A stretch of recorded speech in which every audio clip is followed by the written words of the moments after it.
Well, I think it was important for all of us because this is our world, filmmaking, and I was arrested by the book initially, and then Gabby's fantastic script. It just brings to life the memories I had, and I think certainly Lona and I had growing up, watching those kind of movies, and now knowing what heart people put into them. I mean, David Lean, Carol Reed, Michael Powell, Chris Berger, they were making these films in the Second World War, and they're the films that inspired films like The Third Man and Matter of Life and Death and Brief Encounter inspired great filmmakers in the future, so it was an easy one for me. It was a really good script, and it's about the things I truly love and know something about for once. And tonally, I felt very related to the script straight away. It's this fearless combination of comedy and very dramatic moments that I think is very typical for the time. The more research you've done, the more you realize that even if times were incredibly hard, people also remember some of those years of England's finest hour as some of the happiest moments of their lives. And you, Rachel Sterling has a line about life being so precarious, and I think that rings a big bell for me now to make a film where you feel at the moment that it's like things are going in the wrong direction, showing that this is a film about values, about people having a very high personal ethics and also living life to the fullest. So that I fell for, and of course Ambrose Hilliard and Buckley's character, I really love because he is such a, I mean, he's so supportive and he believes in her so much despite how sexist and impossible he is and unsociable and messy and all of that. And then I can, to some degree, identify with Catherine because what she does has something to do with what I did when I was at that age, tasting blood, finding out how much fun it can be to make films, and it certainly was fun to make this one.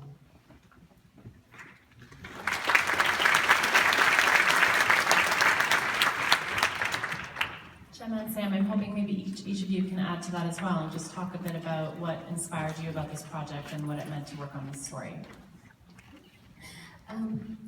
I was really taken by the, well, first of all, I've worked with Stephen and before, and I really enjoy working on his projects. It's like, you know, a real producer that really believes in making original films.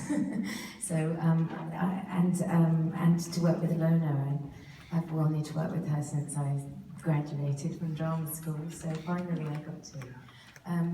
But yeah, the story, I think, for me, obviously the first thing I sort of look into is the character, and it was a different character for me to play, sort of quietly strong rather than kind of going out there and rallying the troops, and yeah, again, you know, really drawn into the world of the film. It's that period, and actually what Stephen had sent me a couple of films that were made during that period, propaganda films to watch, and they're so charming and moving. There's something really naive about them at the same time as being these kind of, you know, galvanizing films.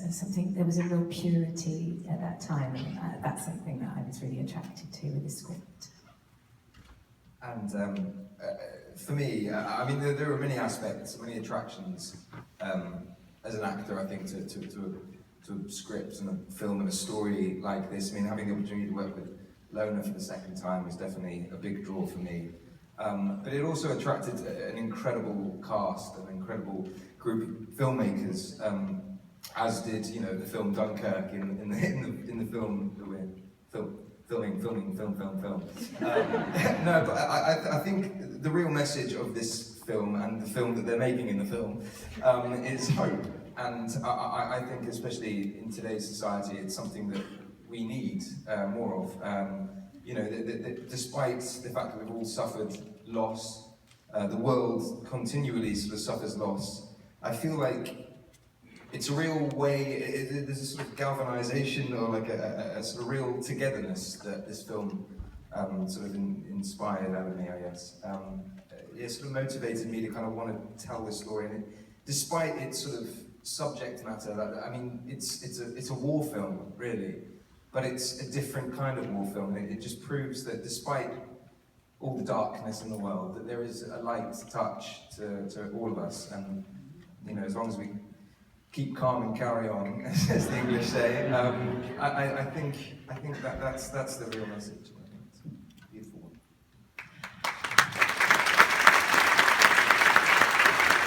Are there any questions in the audience? We're waving your phone. That's a good trick. Wonderful chemistry. How did you get it? So there's wonderful chemistry between your characters. If you could talk a little bit about how that came to be on screen. We went on Tinder and we were a match. Do you know, it's a word that's bandied around in films so much, and I feel like, honestly, chemistry is, you know, my scientific brain's not great, so my chemistry, biology, and physics is all pretty lacking. But I feel like, you know, we have so much in common. We get on together. But at the end of the day, you know, we're actors and we act. We pretend that we love each other, even when we don't actually love each other. No, I mean, truthfully, like, it's easy as an actor to kind of, or as a person, to pretend you love someone on screen when you love them off screen. And I feel like I learned to really, you know, love Gemma, and in fact the entire cast. I feel like there was... No, the whole cast. Well, I suppose that's a question for Lona and Stephen, really. They cast it. I don't know why they cast me, but why? They are easy to love. For many, you really are very, very nice and lovable people. This is not a difficult cast. People were at ease because they could lean on to a good script. Stephen had done a lot of early preparation, a DVD reel that just showed everybody what was this period of these films about. So it gave people a good starting point, and I like actors. I give them lots of space. There's lots of small moments in the film where they have had influence on the parts. And it makes, I think, everyone believe that they have a right to play the parts. That it's not that I want to squeeze the actors into playing it in the way I had exactly imagined. What I do imagine is their version, or where that actor meets the script, and that goes through the entire cast. And that makes people feel more at home and at ease and open for who else is in the room, and making each other act better. And I think maybe that is what chemistry is, that you're not only worried about your own performance, but actually playing ping pong, which is essential for this genre where they talk and walk a lot and very fast, and where it's all about reactions and timing and energy. The chemistry you don't see is the chemistry between the actors and Lerner, because she is a fantastic director of actors. And having produced apparently 60 movies, but I think there's a miscount there. Lerner and the cast was the best chemistry I've ever seen on film. And Jeremy Irons, Eddie Martin, Helen McCrory, the incredible cast we had in this film, all loved working with Lerner because, as she said, it wasn't about dictatorial, but it was about giving them a little space to bring something of themselves to the parts. So there's so many standout performances in the smaller parts, as well as, of course, Sam and Gemma and Bill, who were fantastic.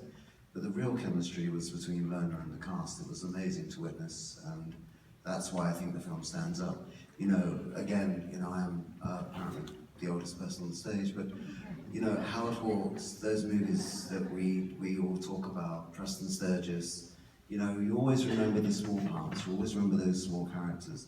And I think that's what I love about this movie. I saw it again today, and I've seen it 1,000 times, and I'll watch it another 1,000 times, because I loved seeing those tiny little performances in the film.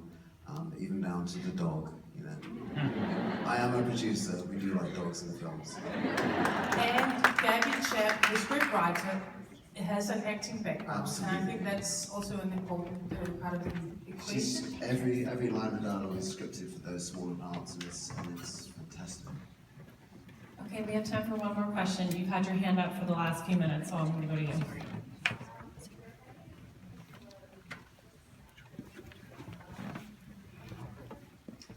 The question for the actors on stage, is there any particular actor from that time period that inspired your characters in any way? Errol Flynn, hence the tash. I'm still rocking it. Do you know what, it's one of those things, I try not to over-research when I personally prepare for a character. I feel like I never want to imitate or mimic somebody else and what they've done before. I always try to be quite original and unique. And I definitely Stephen hooked me up with a few films, and you know, I was guided in the right direction. And just, I think getting a general gist of the era and from the, you know, the text in front of you, it kind of, you know, all the work was there really. I kind of felt like I just fell into it and sort of slouched my shoulders a little bit. But you know, it was really enjoyable finding out who he was. And that's the gift of working with Lona again. We're blessed with like a rehearsal process and preparation period where you're able to kind of really navigate and explore these people. So, you know, that's all down to her really. And you, James? We watched His Gun Friday for the kind of banter and quick fire, but then it didn't really influence the characterization because Katrin is not a movie star, she's a script writer, so I needed her to be more soft and interior and introvert. So, and also the style of acting at that time was very clipped and not over the top, but it was not how we have to act these nowadays. Apparently that was because of the microphones. But yeah, so I think more so it was more the look of Katrin that we had certain images for that, but no, there wasn't anyone of the period that I was trying to emanate. Okay, that is all we have time for.